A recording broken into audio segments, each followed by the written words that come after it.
commencer. Donc, sans plus tarder, on va tout de suite plonger dans la lecture de la parole de Dieu et on va pouvoir débuter. Vous êtes correct avec ça?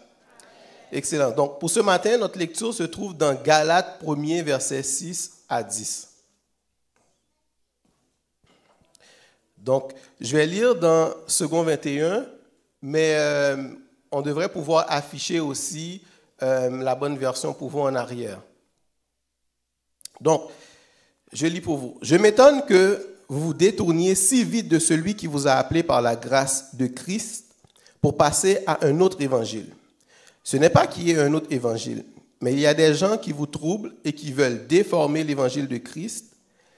Mais si quelqu'un, même nous ou même un ange venu du ciel, vous annonçait un évangile différent de celui que nous vous avons prêché, qu'il soit maudit.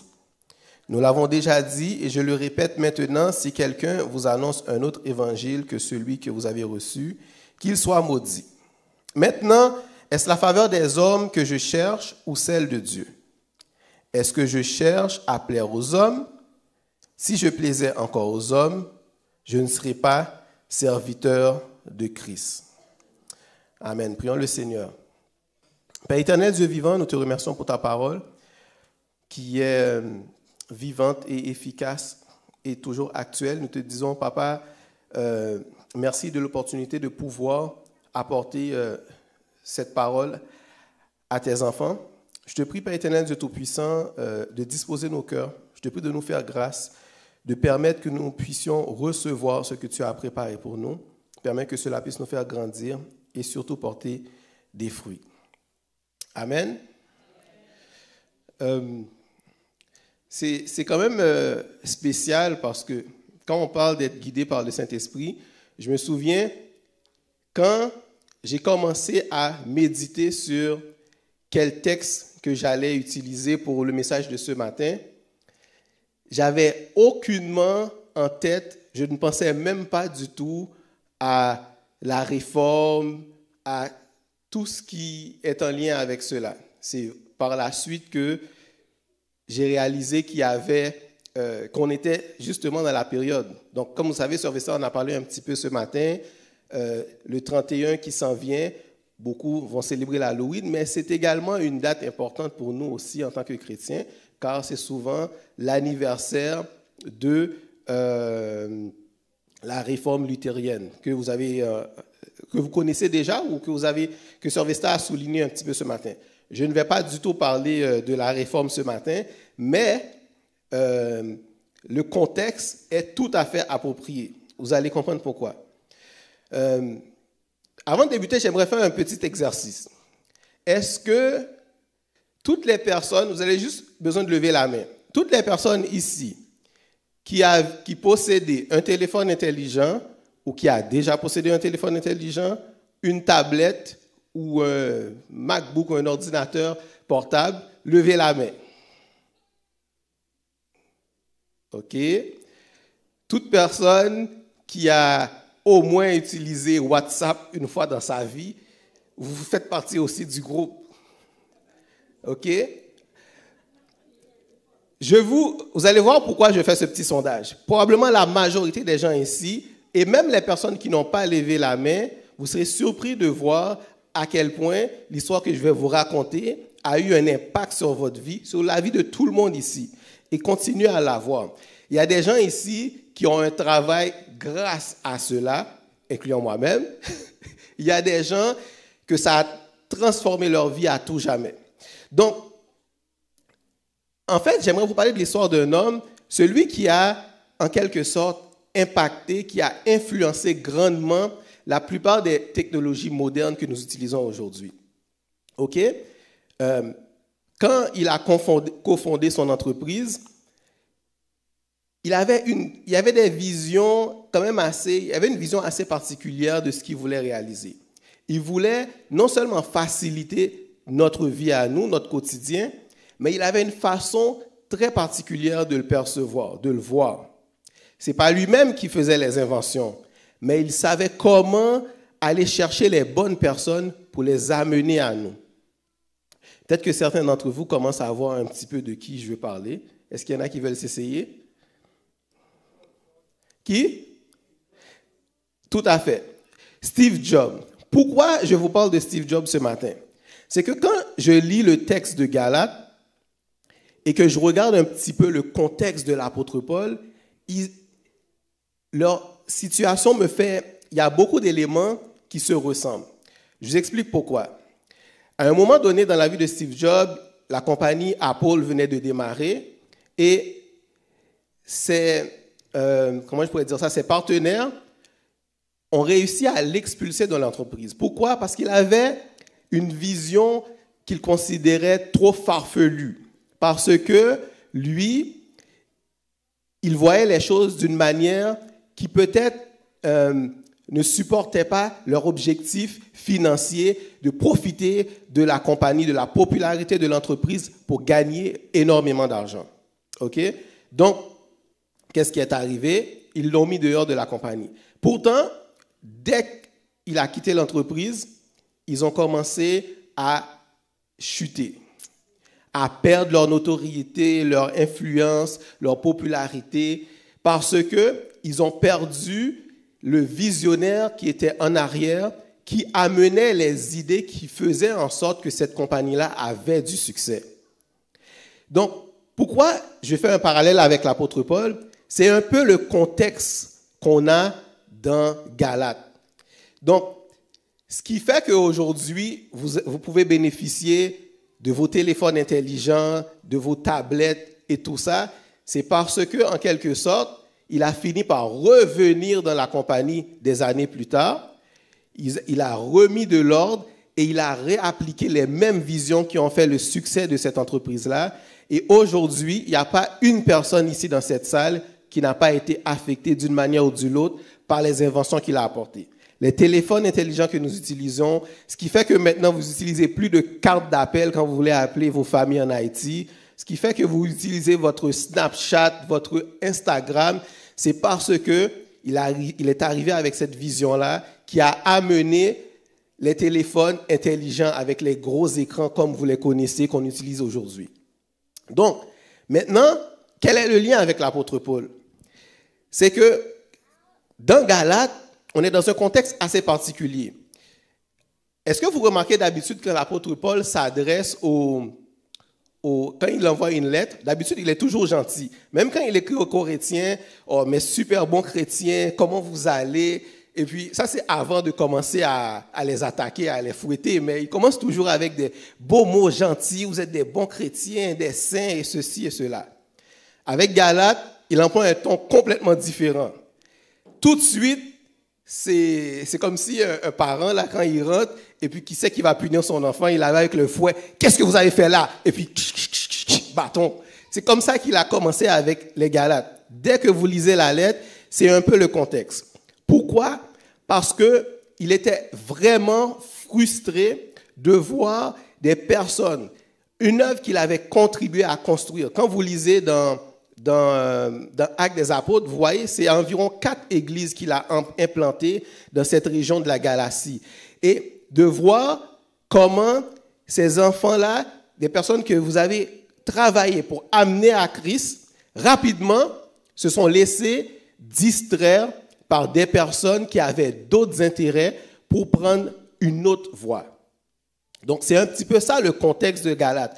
Pourtant, ce qui est surprenant, quand on lit un peu le contexte de Galates, on est vraiment dans un endroit où il y avait beaucoup d'autres religions, beaucoup d'autres pratiques qui auraient pu les influencer. Mais malheureusement, la menace est venue d'où? De l'Église elle-même, à l'intérieur de l'Église. Donc, ce matin, le thème que j'aimerais voir avec vous, le titre du message de ce matin, c'est Solum Evangelium. Pourquoi un titre aussi fancy? C'est un titre pour tout simplement dire la seule évangélie. Donc, et c'est là que vous comprenez un petit peu le lien qu'on peut faire beaucoup avec la réforme. Donc, pourquoi Solum Evangelium? C'est que quand on regarde le travail que l'apôtre Paul a accompli pour implanter ces églises, il y a ces personnes, quand on lit le texte, l'extrait qu'on vient de voir, ces personnes qui viennent semer la confusion dans l'Église, ce sont des personnes qu'on appelle souvent des judaïsants. C'est quoi un judaïsant en fait? C'est des chrétiens, mais c'est des chrétiens d'origine juive. C'est des chrétiens, c'est des gens qui ont tout à fait accepté Christ, mais ils considèrent qu'il manque quelque chose. C'est trop simple de juste croire en Jésus. C'est trop simple de juste croire, d'accepter son œuvre de salut. Ça manque quelque chose. Ils se sont dit, nous, on considère qu'on doit réintégrer les mêmes valeurs qu'on avait avant Christ, les mêmes pratiques, les mêmes traditions. Il faut les réintégrer et c'est comme ça qu'on accède au salut. Donc, ils ont un peu perverti cette notion du salut-là en intégrant des croyances qui n'étaient pas enseignées par l'apôtre Paul. Et c'est pour ça que l'apôtre Paul est frustré, parce que en plus de tout cela, qu'est-ce qu'ils font? Ils mettent en cause l'autorité de l'apôtre Paul en disant que ce n'est pas un vrai apôtre, en fait. Et lui, l'apôtre Paul, il devait se défendre contre ces gens-là.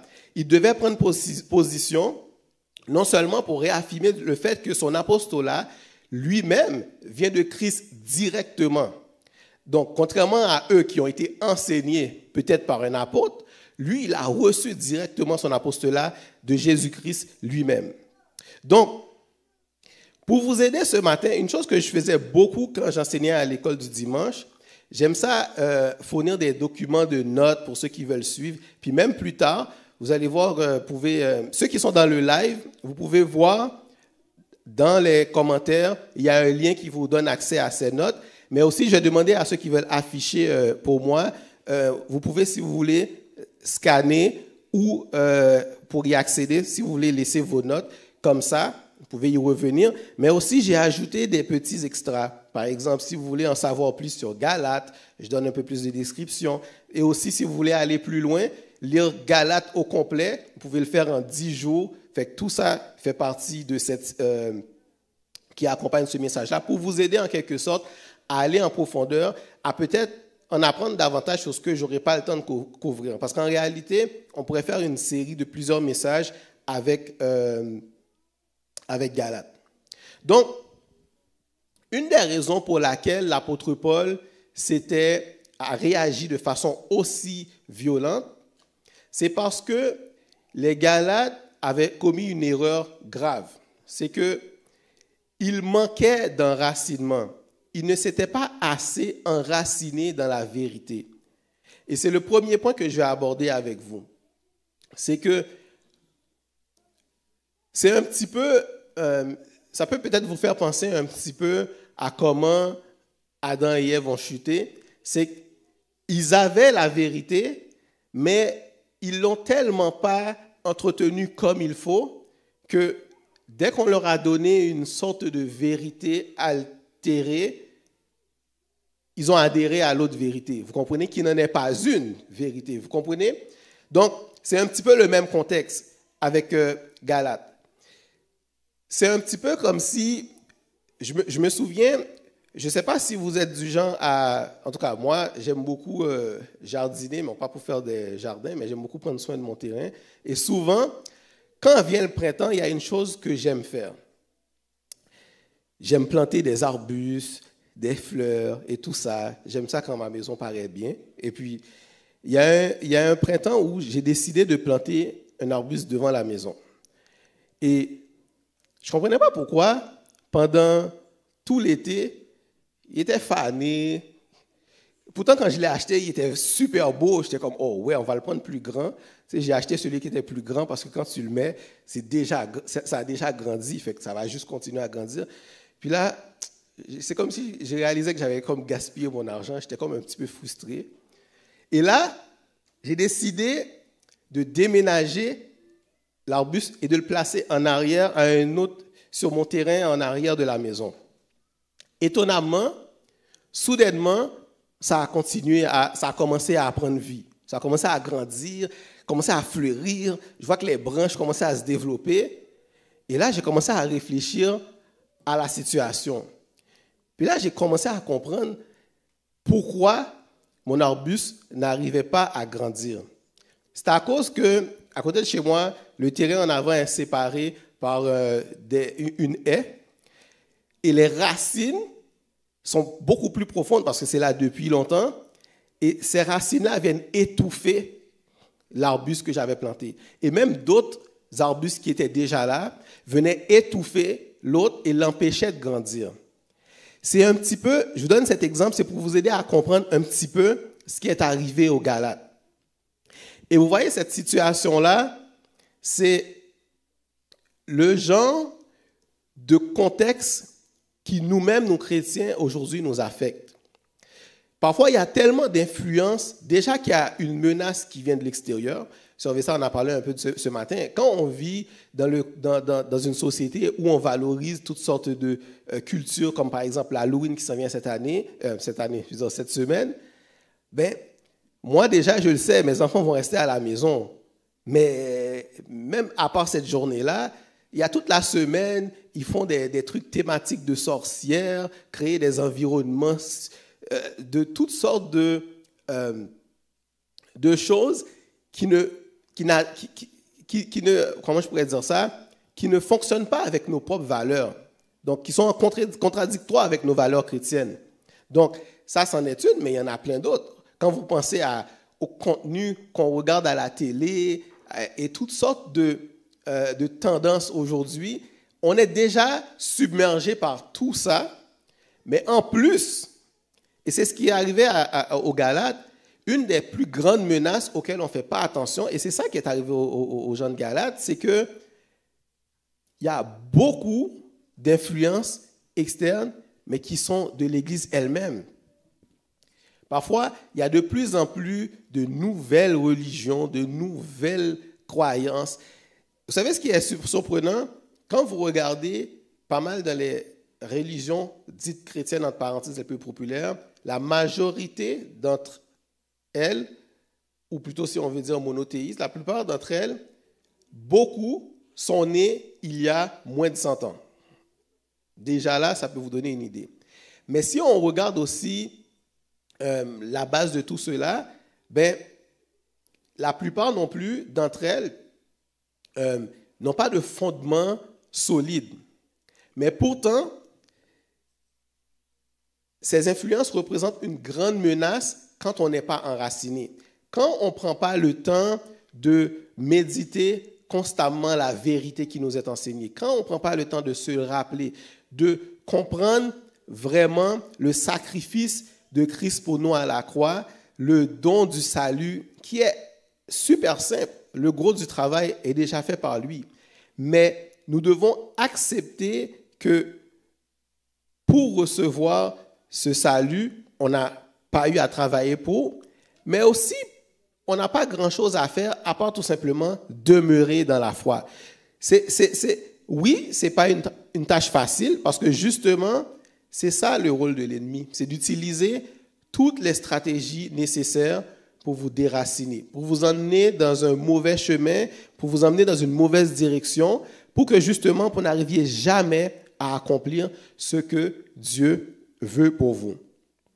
Donc, si on n'est pas enraciné dans la vérité, comme celle que l'apôtre Paul a enseignée aux Galates, comme celle qu'on prêche jour après jour, à chaque dimanche et ailleurs dans l'Église, mais comment on sera en mesure pour détecter les erreurs et les fausses doctrines? Et ça, c'est le deuxième point que j'aimerais voir avec vous, l'importance d'apprendre à détecter les fausses doctrines. Pourquoi c'est important?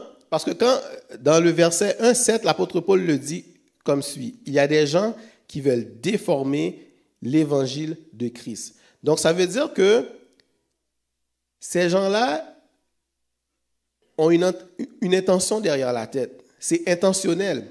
Ils veulent arriver avec quelque chose d'autre parce qu'ils considèrent que ce n'est pas suffisant, c'est incomplet. Il faut ajouter quelque chose à cela. je vous avais amené quelque chose que j'ai oublié. En fait, je ne sais pas si quelqu'un a un billet de $10, le nouveau billet de $10 en vertical. En tout cas, vous avez sûrement déjà vu ces nouveaux billets, n'est-ce pas? Ce que je trouve fascinant avec ces nouveaux billets, ça c'est les nouveaux billets avec Viola Desmond dessus, la Dame Noire, qu'ils ont voulu rendre hommage parce que justement, c'est quelqu'un qui a beaucoup milité contre la ségrégation raciale et tout ça. Mais il y a quelque chose quand je lisais justement sur la documentation de ce billet, il y a quelque chose qui m'a frappé. Tout d'abord, ils ont instauré au moins 7 mécanismes de sécurité pour protéger le billet.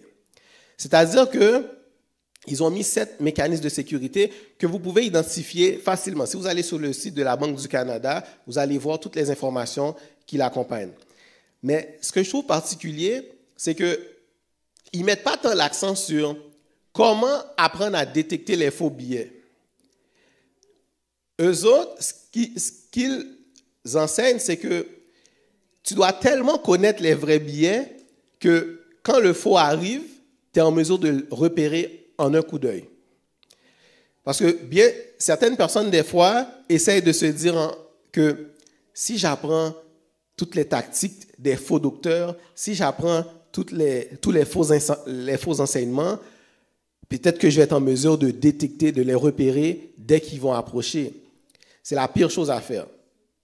La meilleure approche, c'est justement d'apprendre tellement à détecter les subtilités de la vérité, de façon à ce que quand quelqu'un va vous dire quelque chose comme « Dieu a-t-il réellement dit ?» Et là, vous allez pouvoir, comme Jésus, quand Satan est venu le voir, tout de suite, il avait les bonnes réponses. Pourquoi? Parce qu'il connaissait la vérité. Non seulement qu'il était enraciné dans la vérité, mais il avait développé plusieurs mécanismes pour répondre par rapport à la vérité. Parce que, vous savez, quelqu'un peut utiliser la Bible pour vous dire une fausseté, malgré que c'est la vérité. Il peut prendre la parole, l'interpréter dans un contexte négatif.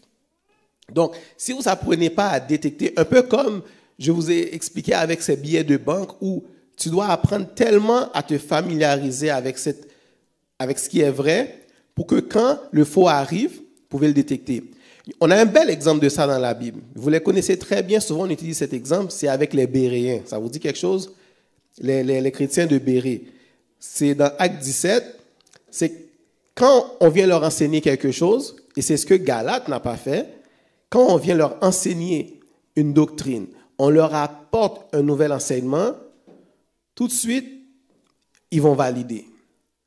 Et souvent, nous les chrétiens, on aime parfois des enseignants charismatiques, des enseignants, surtout les jeunes, des enseignants qui sont cool, des enseignants qui ont l'air modernes, qui ont l'air ouverts, qui ont l'air d'apporter quelque chose de nouveau, d'apporter quelque chose de frais.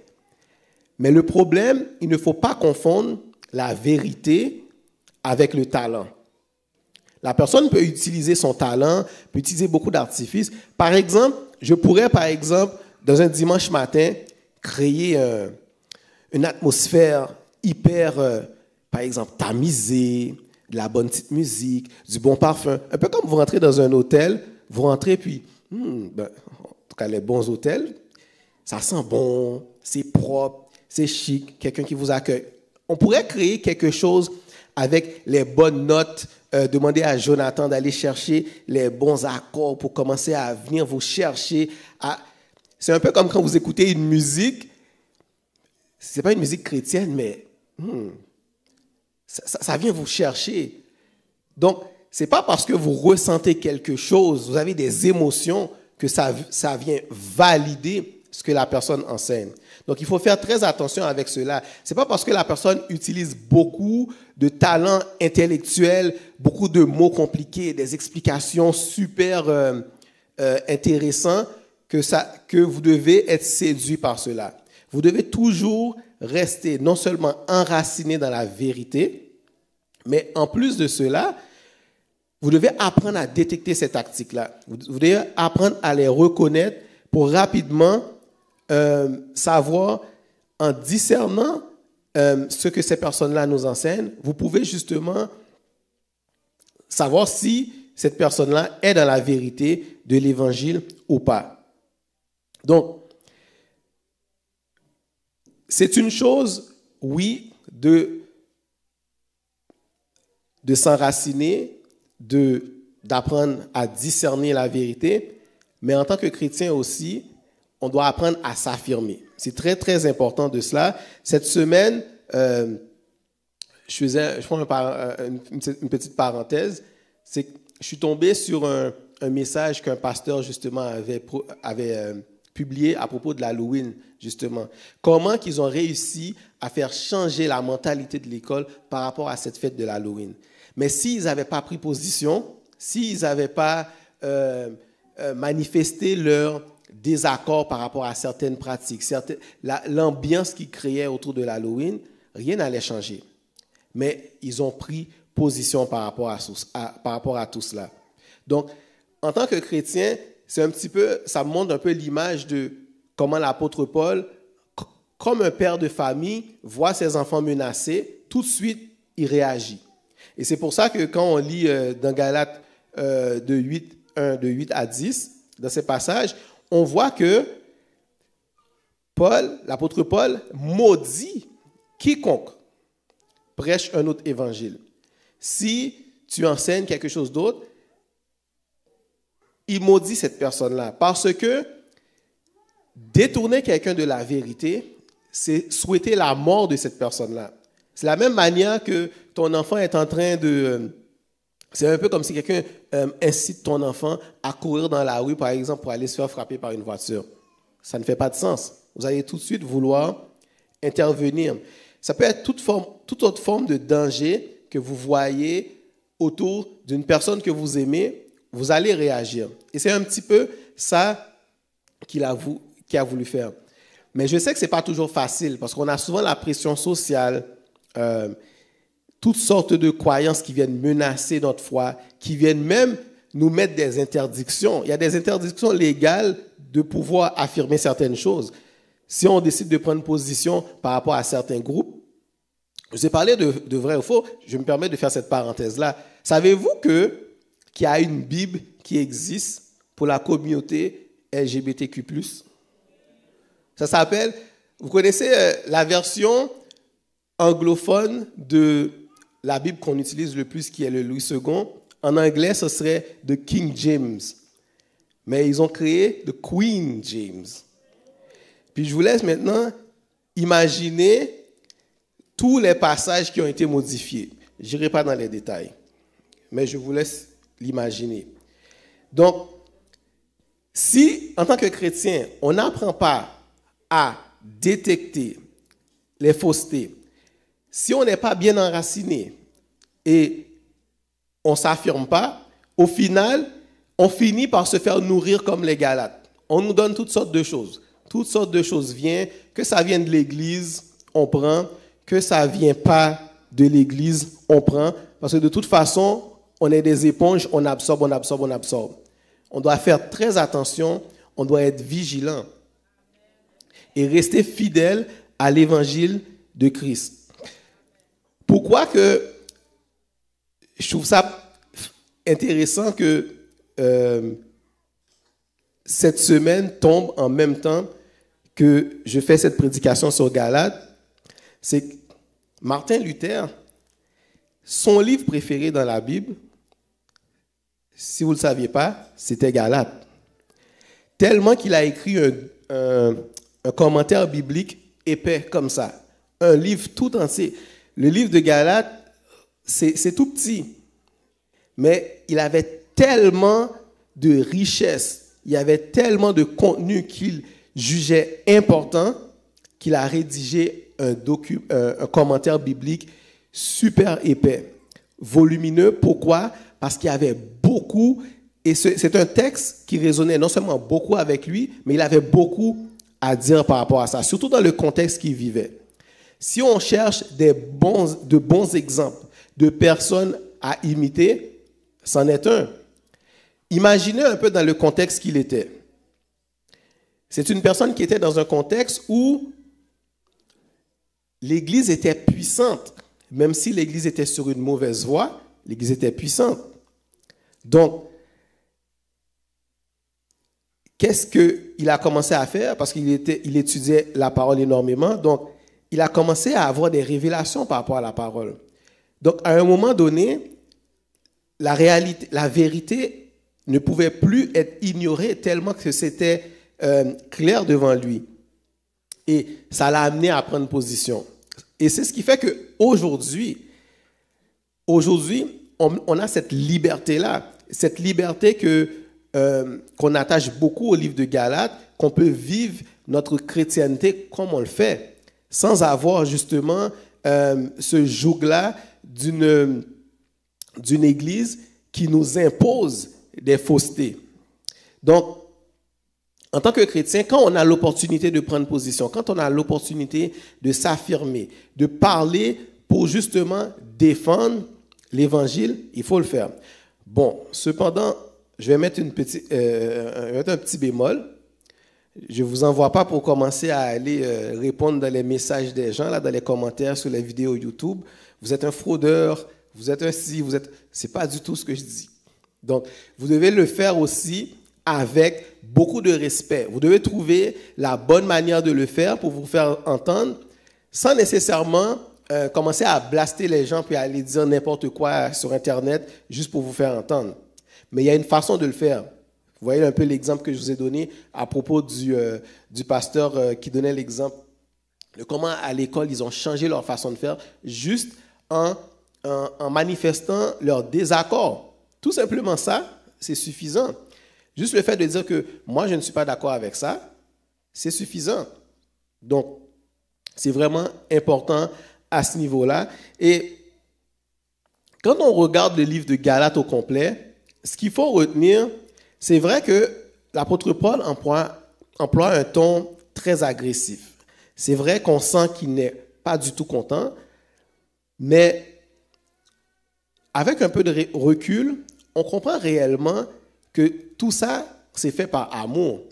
Parce qu'au final, imaginez un peu le chrétien, il accepte Christ, il croit en Christ, et là, soudainement, quelqu'un vient lui dire, si vous ne faites pas ceci, vous n'irez pas au ciel. Si vous ne faites pas cela, vous n'irez pas au ciel.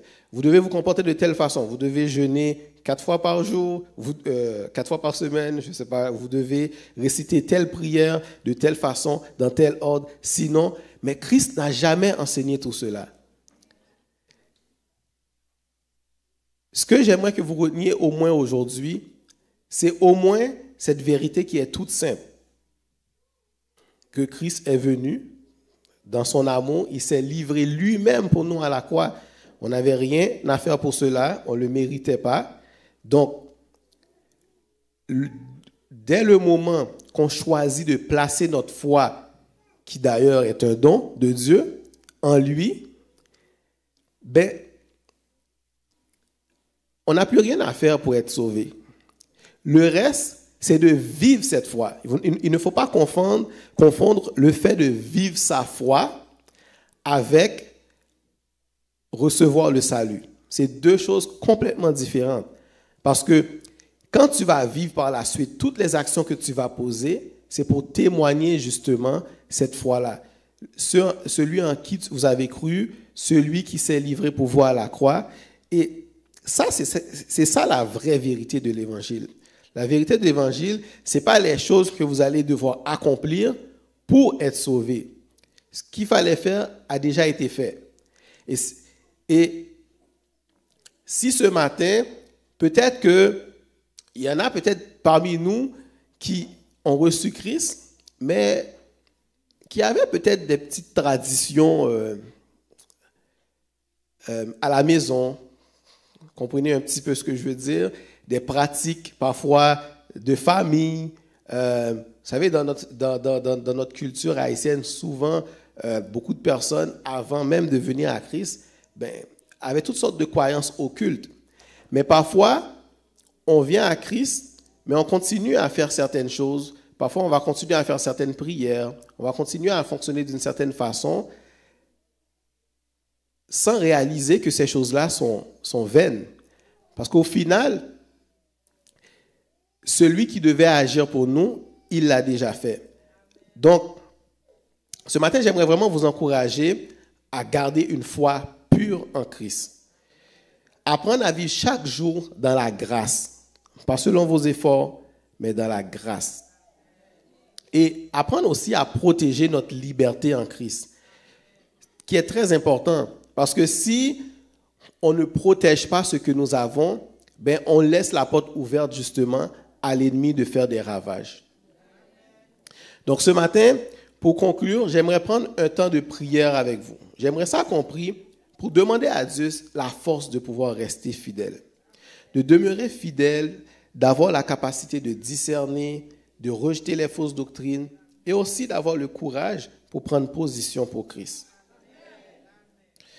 Et il y a une petite anecdote que je n'ai pas partagée avec vous, mais je vais vous le dire maintenant parce que pour vous montrer à quel point que parfois les hommes, on est tellement attachés à nos traditions que même quand on a la vérité devant nous, on préfère retourner à ce qu'on était habitué. Une chose que souvent on raconte pas souvent, une chose qu'on raconte pas souvent, c'est que, vous savez, au moment où le voile s'est déchiré dans le temple, quand Christ était à la croix, savez-vous qu'ils ont recousu ce voile-là par la suite? On n'en parle pas beaucoup, mais ça vous montre à quel point que ils n'ont pas réalisé que Dieu était à l'œuvre quand ça s'est déchiré. Mais ils ont préféré eux-mêmes appliquer leur propre croyance, leur propre force pour justement restaurer ce que Dieu lui-même a rompu. Donc sur ce, on va prier, puis on va terminer là-dessus. Seigneur Dieu Tout-Puissant, Papa, je te dis merci infiniment pour ta grâce, ta bonté, ta fidélité.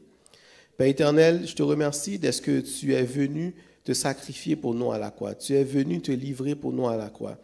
Et Père éternel, Dieu vivant, nous te disons merci pour les différentes personnes, apôtres, enseignants qui ont œuvré avant nous aujourd'hui, Père éternel Dieu Tout-Puissant, pour préserver cette parole que nous avons, pour préserver cette grâce, Père éternel Dieu Tout-Puissant, que tu as voulu nous transmettre, Père éternel Dieu Tout-Puissant. Nous te disons merci pour cela et nous pouvons voir que tu continues de travailler, à œuvrer jour après jour, Père éternel Dieu Tout-Puissant, pour notre bien-être. Parfois, nous aimerions peut-être des choses qui nous flattent davantage. Nous aimerions peut-être une vérité qui nous paraît plus avantageuse.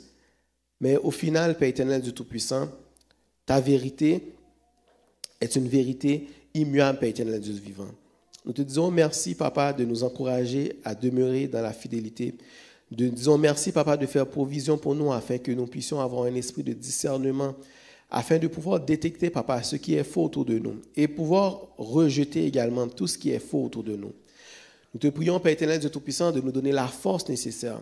Donne-nous la force afin de surmonter ces défis, Père éternel Dieu Tout-Puissant, et de prendre position pour toi, Papa. Nous te disons merci pour chacune des personnes ici présentes, Papa. Et si tu as choisi, Père éternel Dieu Tout-Puissant, que ce texte, qu'on œuvre dans ce texte, c'est quelque part, Père éternel Dieu vivant, tu voulais parler avec une personne, Père éternel Dieu Tout-Puissant, ce matin. Je te prie, Papa, que cela puisse porter fruit et que des cœurs puissent être changés et que des personnes puissent continuer à grandir. S'il y avait des personnes qui avaient peut-être pris une mauvaise voie, s'il y avait des personnes qui regardaient ailleurs, Père éternel Dieu Tout-Puissant, je te prie de les ramener sur le droit chemin afin qu'ils restent fixés, Père éternel Dieu Tout-Puissant, sur toi. Nous te disons merci infiniment et nous te remettons le reste du service au nom de ton Fils Jésus qui vit et règne au siècle des siècles. Amen. Et bon dimanche et que le Seigneur vous bénisse. Bye bye.